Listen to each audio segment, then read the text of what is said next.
यहाँ प्रोफेसर मसूद साहब को अपना कीमती यूपी में 2027 के विधानसभा चुनाव को लेकर सियासी सरगर्मियां तेज हैं। समाजवादी पार्टी और कांग्रेस इंडिया अलायंस के तहत चुनावी मैदान में उतरने की तैयारी कर रही हैं। इस बीच सपा और आम आदमी पार्टी के बीच संभावित गठबंधन की अटकलों ने यूपी की सियासत में नया ट्विस्ट ला दिया है।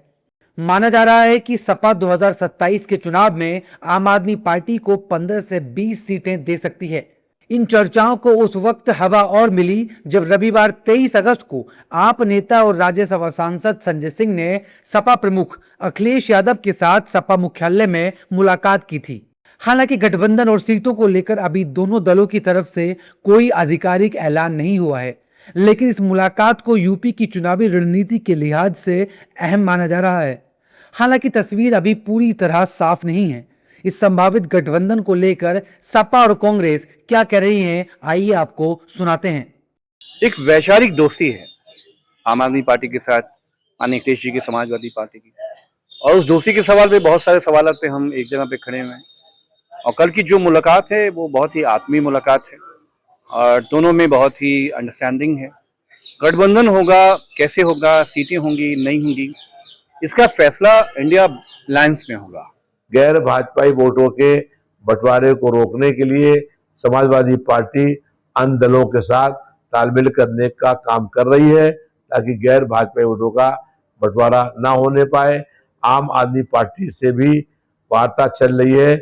समाजवादी पार्टी के राष्ट्रीय अध्यक्ष माननीय अखिलेश यादव जी इस संबंध में शीघ्र ही निर्णय करेंगे।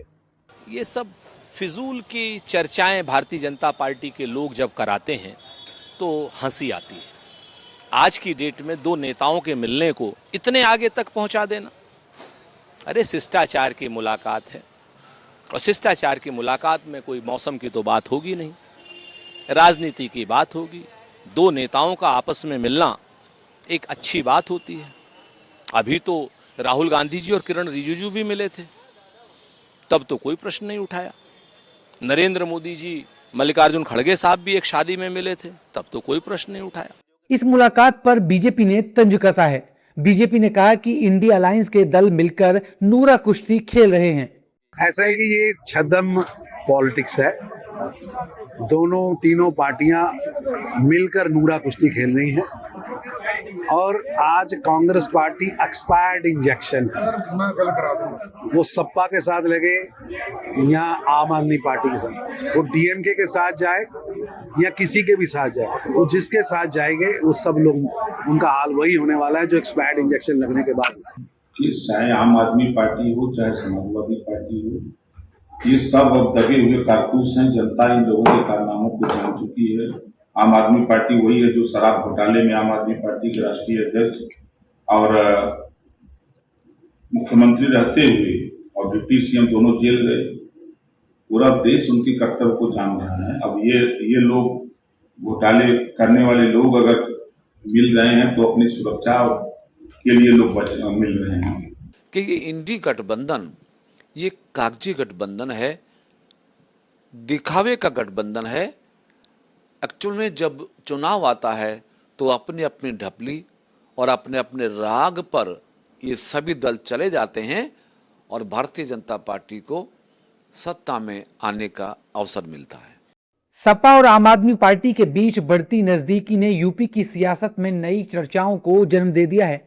राजनीतिक जानकारों की नजर इस बात पर है कि क्या सपा इंडी गठबंधन के मौजूदा समीकरणों के बीच आम आदमी पार्टी को साथ लेने का फैसला करेगी। आपकी 15 से 20 सीटों की कथित मांग अगर सामने आती है तो सीट शेयरिंग को लेकर सहयोगी दलों के बीच खींचतान बढ़ सकती है। सबसे बड़ी चुनौती कांग्रेस को साथ लेकर चलने की होगी। दिल्ली और पंजाब में कांग्रेस और आप के बीच सीधा राजनीतिक मुकाबला रहा है और दोनों दलों के रिश्ते सहज नहीं हैं।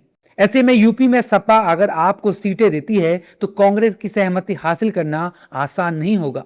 फिलहाल मुलाकातों का दौर जारी है और देखना होगा कि ये सियासी कवायद 2027 में किसी नए गठबंधन की शक्ल लेती है या नहीं।